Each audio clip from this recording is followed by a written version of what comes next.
માણસની છેલ્લી યાત્રા તો સન્માન સાથે જ પૂરી થવી જોઈએ, પરંતુ જો કોઈ પરિવારને પોતાના સ્વજનની અર્થી પણ ઢીટણ સમાણા ગંદા વરસાદી પાણીમાંથી કાઢવી પડે તો તેને વિકાસ કહેવાય કે તંત્રની નિષ્ફળતા.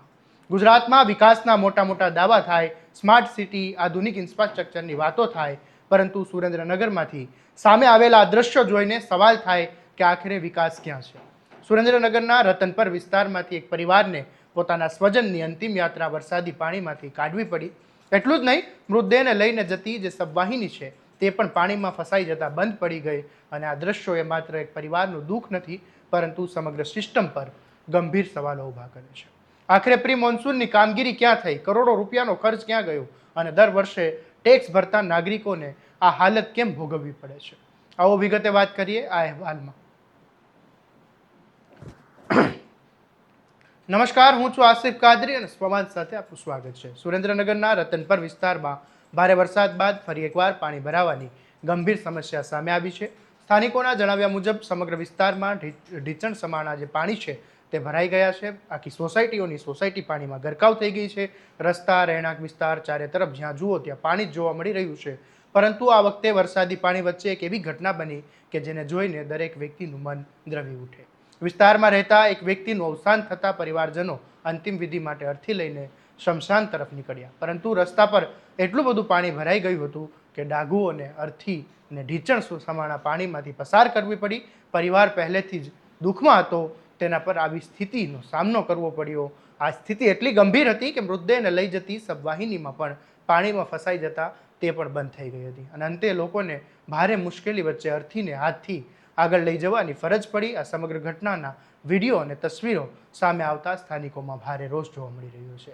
સ્થાનિકોનો આરોપ છે કે મહાનગરપાલિકાની બેદરકારીના કારણે પાણીની જે નિકાલની વ્યવસ્થા છે તે સંપૂર્ણપણે નિષ્ફળ ગઈ છે. દર વર્ષે ચોમાસા પહેલા પ્રી મોન્સૂનની કામગીરીના મોટા મોટા દાવા કરવામાં આવે છે. નાળાઓ સાફ કરવા, ડ્રેનેજ લાઇન ચેક કરવાની અને પાણી ભરાય નહીં તેની ખાતરી આપવાની વાતો થાય છે.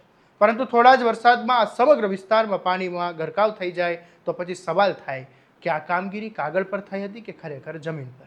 લોકો કહે છે કે અમે દર વર્ષે મિલકત વેરો ભરીએ છીએ, પાણી વેરો ભરીએ છીએ, વિવિધ પ્રકારના ટેક્સ ભરીએ છીએ, પરંતુ બદલામાં શું મળે છે? વરસાદ પડે એટલે ઘરની બહાર નીકળવું મુશ્કેલ બની જાય, રસ્તાઓ તળાવ બની જાય, વાહનો બંધ પડી જાય અને હવે તો અંતિમ યાત્રા પણ પાણીમાંથી કાઢવાની નોબત આવી ગઈ છે.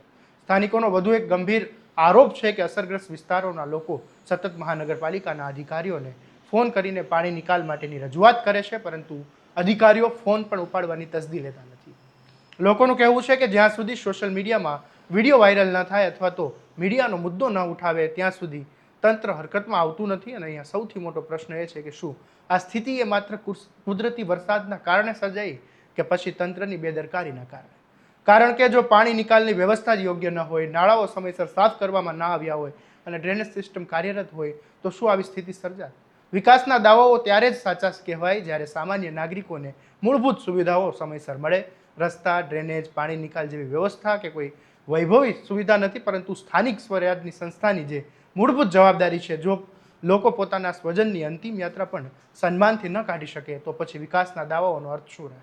હવે જોવાનું એ રહેશે કે આ ઘટના પછી મહાનગરપાલિકા માત્ર એક સામાન્ય વરસાદી ઘટના માનીને ભૂલી જાય છે કે પછી પાણી ભરાવાના મૂળ કારણોની તપાસ કરીને જવાબદાર અધિકારીઓ સામે કાર્યવાહી કરે છે. શું રતનપર સહિતના વિસ્તારોમાં કાયમી પાણી નિકાલની જે વ્યવસ્થા ઊભી કરવામાં આવશે કે પછી આગામી ચોમાસામાં ફરી લોકોને આવી જ મુશ્કેલીનો સામનો કરવો પડશે? તમારું આ સમગ્ર ઘટના મામલે શું કહેવું છે? શું કરોડો રૂપિયાની પ્રી મોન્સૂન કામગીરી પછી પણ આવી સ્થિતિ સ્વીકાર્ય છે? શું જવાબદાર અધિકારીઓ સામે કાર્યવાહી થવી જોઈએ? અમને કોમેન્ટમાં જરૂરથી જણાવજો. અને આવા જ દરેક અપડેટ માટે તમારા સ્વમાનને લાઇક, શેર અને સબસ્ક્રાઇબ કરવાનું ભૂલતા નહીં. નમસ્કાર.